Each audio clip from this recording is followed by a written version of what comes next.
fait mal, mais il apprenne. Mais passer les 2 ou 3 premiers chapitres, j'étais en mode d'accord, c'est bon, je suis à la maison, je reconnais, on est chez moi là. Différemment, je trouve ça intriguant, donc je trouve ça effrayant, alarmant, limite illégal. Et les teams, j'espère que vous allez bien. Moi, ça va super et je suis trop contente de faire une vidéo bilan lecture du mois de mars parce que ça a été un mois assez intense en termes de lecture. Vous allez le voir, c'est le mois où j'ai le plus lu depuis le début de l'année puisque j'ai lu 9 livres, presque 10 vu que c'était à cheval sur un autre mois. Et surtout, j'ai sorti pas mal de livres de ma palle perso. Voilà, donc il y a pas mal de services presse, mais il y a presque autant de livres qui viennent de ma palle perso. C'est quelque chose que je veux vraiment instaurer dans mon habitude, dans mes habitudes de lecture. Donc c'est parti, on commence par mes lectures perso. Donc j'ai lu un livre en anglais ce mois-ci. J'avais un peu abandonné mon challenge de lire un livre par mois en anglais cette année parce que l'année dernière j'ai réussi, j'ai lu les 12 livres que je m'étais fixé. Cette année, bah, comme j'étais dans un rythme de lecture où je voulais surtout lire du français, je me suis pas forcée, je me suis dit c'est pas grave, si j'ai envie d'en lire dans l'année, j'en lirai, et ça a été le cas de celui-ci. Évidemment, au lieu de tirer un livre de ma palle VO qui est énorme chez moi, je suis allée acheter un autre livre. D'ailleurs, je l'ai d'abord lu sur ma Kindle avant de l'acheter en papier parce que j'étais pas sûre d'aimer. Mais ça a été un coup de cœur. Je sais pas si vous verrez tous les post-it que j'ai pu mettre. Je l'ai aussi annoté, surligné, parce que ce livre, ça a été un bon coup de cœur. Je sais pas si ça a été un énorme coup de cœur, mais c'est un 5 sur 5, c'est sûr. Parce que je l'ai trouvé très simple à lire déjà en anglais. Parce qu'il y a encore 2 ans, j'étais vraiment une bille en anglais. Et maintenant, ça va beaucoup mieux parce que je me suis mis ce challenge de lire en VO l'année dernière.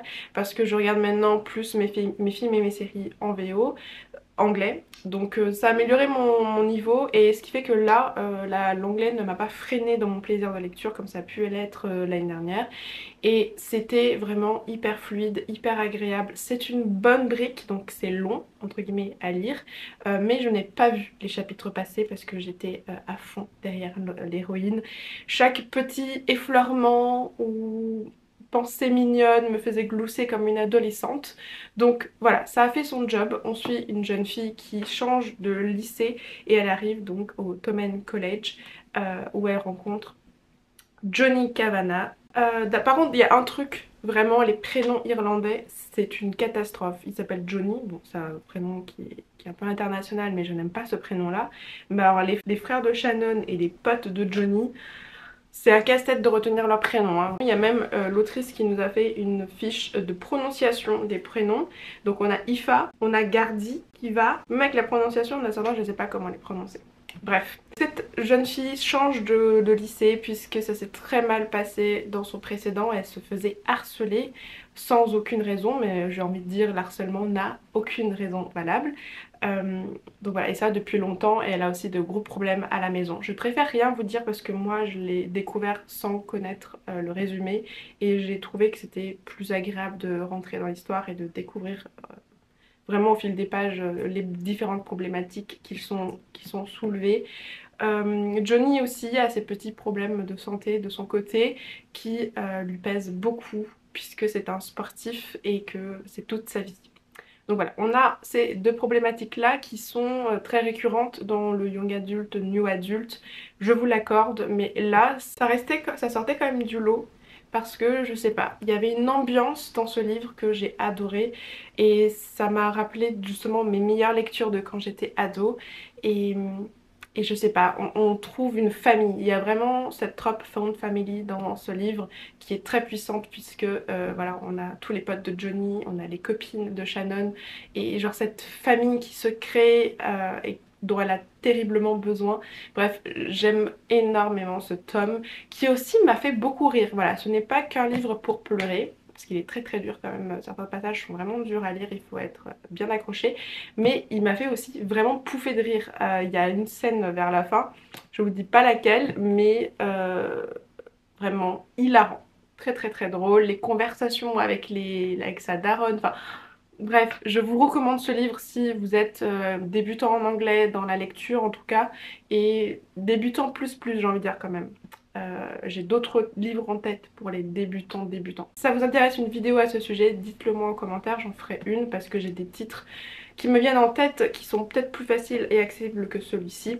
Mais voilà, j'ai déjà le tome 2 dans ma bibliothèque. De toute façon, quand je l'ai terminé sur ma liseuse, j'ai tout de suite commandé le tome 1 et 2 et je l'ai annoté parce que j'ai passé mon temps sur ma liseuse à surligner, à me faire des petites notes et je vous le recommande parce que il est incroyable.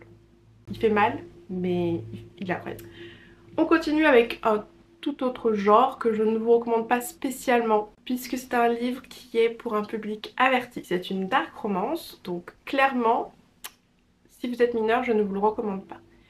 Faites vraiment attention à vous parce que la lecture nous ouvre l'esprit mais a un réel impact, d'accord? Et si vous n'êtes pas encore totalement mature, c'est des petites idées, même si vous n'y adhérez pas, qui peuvent quand même vous façonner, vous faire croire des choses malgré vous. Même si vous savez mature, faites attention à ce que vous consommez, que ce soit dans les livres ou à la télé ou voilà, les films et séries, etc. Petit disclaimer parce que je veux vraiment que la lecture soit uniquement bénéfique pour vous. Et ce livre-là, je pense que c'est pour les personnes qui sont vraiment très bien dans leur corps et dans leur tête et savent faire la différence, la distinction et savent prendre du recul, voilà. Je vous parle donc de L'ombre d'Adeline qui est publié chez Roncière et qui est écrit par H.D. Carlton. Je ne connaissais pas cette autrice et ce livre-là, honnêtement, je l'avais déjà vu en VO passer plusieurs fois, il m'avait intriguée, mais je m'étais dit que j'avais peut-être pas le niveau encore pour lire ce type de livre en VO, parce que c'est une sacrée brique. Et surtout, ça m'a toujours freiné le fait que ce soit une dark romance. J'ai essayé la dark, j'en ai même fait une vidéo que j'ai enlevée de YouTube parce que je trouve qu'elle était trop brouillonne. Mes idées partaient dans tous les sens et en même temps c'était le reflet de ce que j'avais dans ma tête puisque à un moment j'aimais, à un moment je trouvais ça addictif, à un moment je trouvais ça intriguant, à un moment je trouvais ça effrayant, alarmant, limite illégal.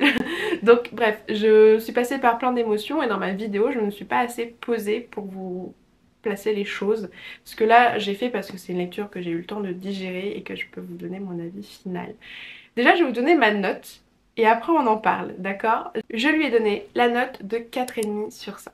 C'est une très bonne note me connaissant et je vous explique du coup pourquoi j'ai aimé ce livre qui est pourtant de la dark. On est d'accord que c'est j'ai envie de dire un ennemi ou psychopathe parce que c'est impossible dans la vie réelle, on est d'accord, d'éprouver des sentiments amoureux pour notre harceleur.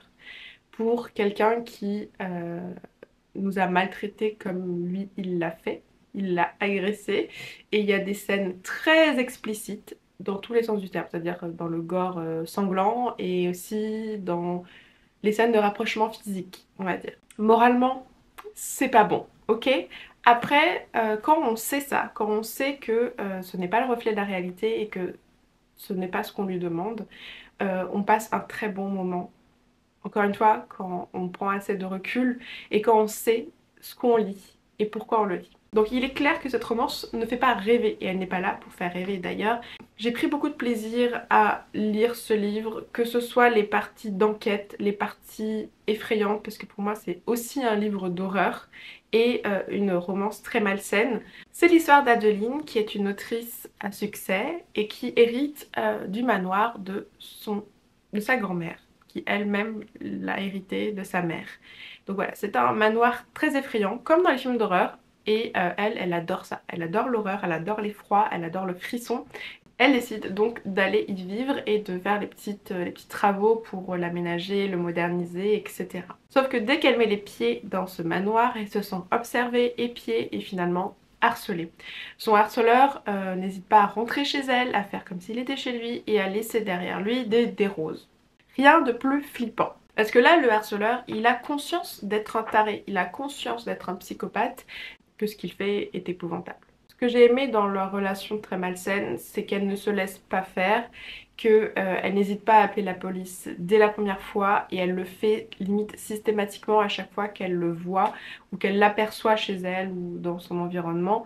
C'est les bons réflexes à avoir et j'ai trouvé ça important que l'autrice mette ça en place. même si petit à petit elle va apprendre à connaître son harceleur et découvrir qui il est vraiment, et c'est comme ça qu'elle va petit à petit succomber à son harceleur. Justement, limite j'étais enragée auprès de l'autrice parce que j'avais envie de le détester et je l'ai détesté, rassurez-vous.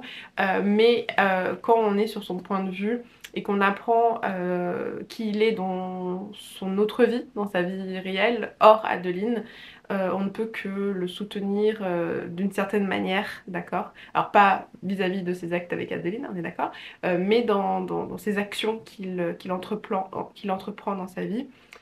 Donc il y avait vraiment une triple intrigue dans ce livre avec l'inconnu qui a une mission d'espionnage, d'action, de justice. On a aussi Adeline qui arrive dans ce manoir rempli de secrets de famille. Elle tombe sur les journaux de son arrière-grand-mère et elle apprend qu'elle aussi, elle avait un harceleur.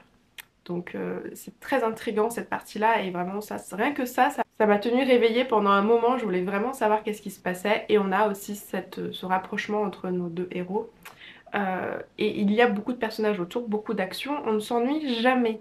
La fin est incroyable, elle est à la hauteur en tout cas des deux intrigues en termes d'action, de révélation, etc.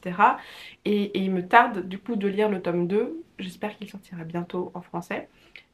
Parce que j'ai encore beaucoup de questions sans réponse. Donc voilà, c'est un livre qui m'a fait passer par beaucoup d'émotions. Il était rempli de tension et surtout il y a des scènes où j'ai littéralement retenu ma respiration parce que j'étais mais qu'est-ce qui va se passer? Genre j'étais aussi tendue que l'héroïne et c'est effrayant. Il y a des scènes qui sont effrayantes mais elles sont là pour ça. C'est vraiment une ode à l'horreur ce livre et les fans de films d'horreur comme moi, je pense que vous pouvez vraiment apprécier ce livre. Après sachez que c'est vraiment ma première dark romance en tant que telle parce que j'ai fait une vidéo où j'en lisais 3, mais à côté de ça j'ai l'impression que ce que j'ai pu lire dans mon ancienne vidéo dark romance ne faisait qu'effleurer le sujet et c'est surtout la première dark romance que j'aime véritablement. Donc voilà, je sais pas quoi faire de cette information, j'ai voulu sortir de ma zone de confort et pour le coup c'était vraiment le cas, mais maintenant j'ai envie de tester d'autres choses et voir les limites de ce genre là, qu'est-ce que j'aime, qu'est-ce que je n'aime pas, qu'est-ce qui est une bonne dark romance et qu'est-ce qui ne l'est pas selon moi. Donc bref, restez là, je pense que j'en ferai une vidéo, même si je ne veux pas trop les mettre en avant parce que c'est pour un certain public et pas pour tout le monde et je ne veux pas que ce genre de livre tombe dans les mains de n'importe qui et voilà, et fasse plus de dégâts que de plaisir. On enchaîne rapidement parce que j'ai beaucoup parlé sur ce précédent livre. J'ai aussi continué à Cotard avec ce troisième tome que j'ai lu pendant mes vacances et c'était un pur plaisir. C'est une énorme brique, il se passe énormément de choses. Ça prend parfois beaucoup son temps pour développer toutes les pistes, les idées, les personnages qui ont été déjà développés dans le tome 1 et le tome 2. Mais je peux déjà vous dire que je lui ai mis un 5 sur 5 parce que je l'ai trouvé parfait du début à la fin dans tous les développements des personnages et les conclusions de certaines intrigues. Je n'ai pas énormément de choses à dire puisque c'est un tome 3 et je ne veux pas vous spoiler, mais sachez que si vous n'avez pas aimé le tome 1 comme moi, parce que moi le 1 je crois que je lui ai mis un 3, donc c'est pas mauvais mais je pense même que c'était un 2,5, 3. Il faudrait que je relise cette trilogie parce que ce tome là m'a donné envie de le relire. Donc voilà, je rejoins la hype générale bien que c'était un très mauvais départ pour moi de cette saga. Je trouve que ce tome 2 et 3, surtout le 3, rattrape vraiment le début.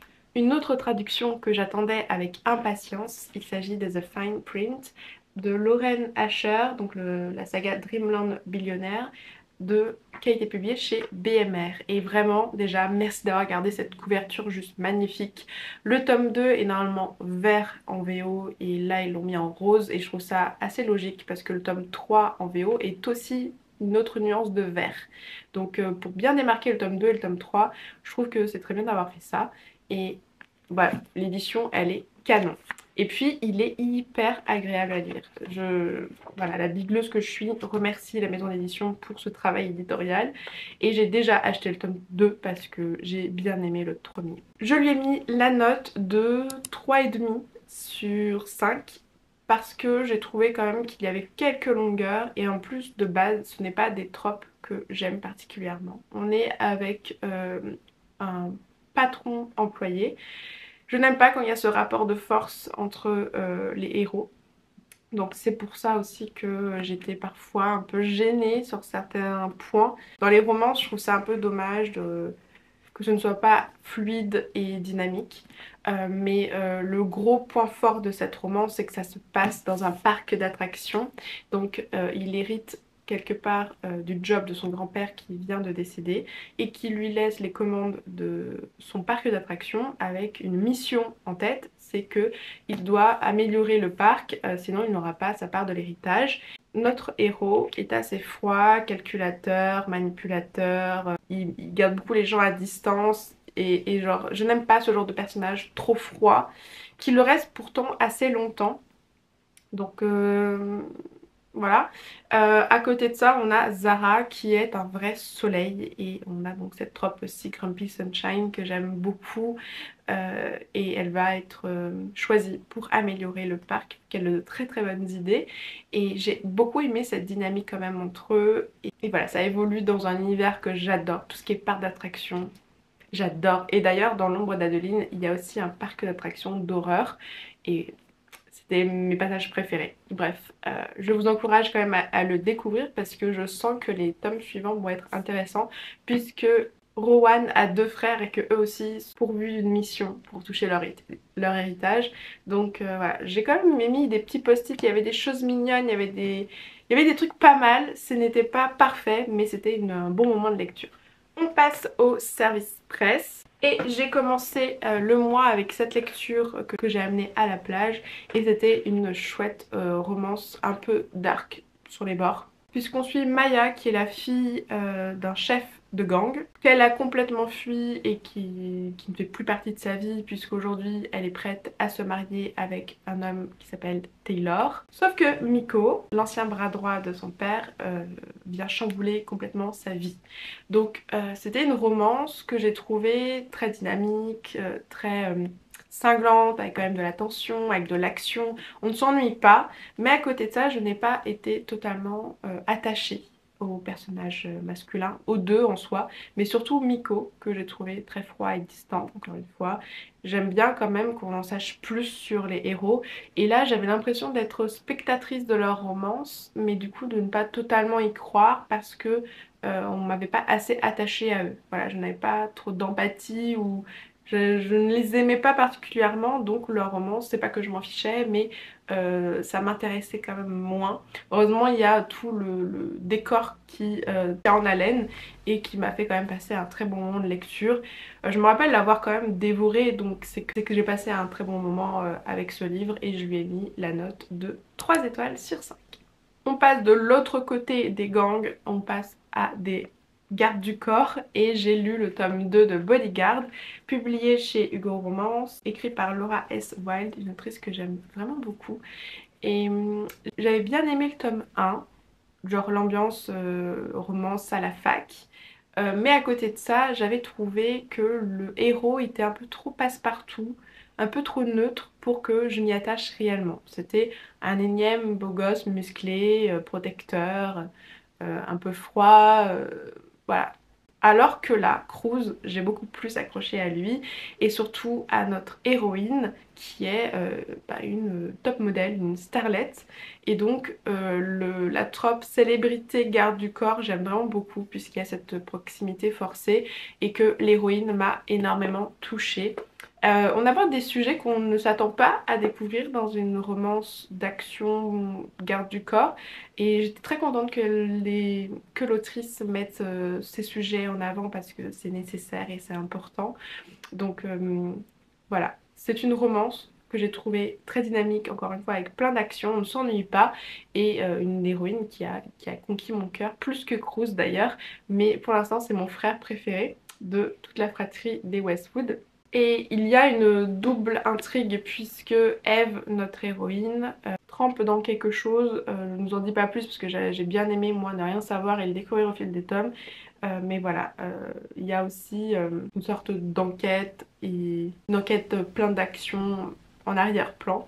Je vous recommande donc cette saga puisque ce tome-là, je lui ai mis un 4 étoiles sur 5 et j'ai hâte de découvrir la suite. J'ai le tome 3 dans ma palle, le 4 va bientôt arriver. Il y a même un tome 5 qui sort en grand format cette année et je crois même en avril, si je dis pas de bêtises. Donc bref, si vous aimez cette trope-là, foncez. Cette lecture est une petite déception et je suis la première triste de cette nouvelle, mais je n'ai pas trop aimé B comme Book Boyfriend de Marie F. Fleury, publié chez Hachette Roman. Je suis trop triste parce que cette couverture est magnifique, le résumé m'a totalement emballée et l'ambiance de romance à la fac, pour moi, c'est vraiment une de mes romances préférées, donc je m'attendais à beaucoup accroché à cette histoire et malheureusement il y a quelque chose dans la plume et le style peut-être de l'autrice qui n'est tout simplement pas pour moi. J'ai trouvé en fait le texte et les personnages un peu immatures, un peu naïfs, ce qui fait que j'avais du mal à me dire que j'étais avec des adolescents à la fac. Bon, ils sont en première année donc ils sont encore jeunes, mais voilà, j'avais cette impression que c'était plus des lycéens, voire même plus jeunes, sauf qu'ils vont quand même être un peu matures, enfin, ils vont faire des actes matures, ils vont voilà, draguer, parler de relations sexuelles, etc. Et donc j'ai trouvé ça un peu dérangeant et je sais pas, je n'ai pas accroché. Ma copine Manon, elle l'a lu et l'a adoré, donc je vous invite à aller regarder sa chronique. Mais moi personnellement, c'est pas le genre de style qui match avec moi. J'aime quand c'est quand même plus adulte, pas en termes de rapprochement physique, mais même dans les émotions et dans les problématiques rencontrées. Voilà, j'aime quand c'est plus intense et plus approfondi peut-être.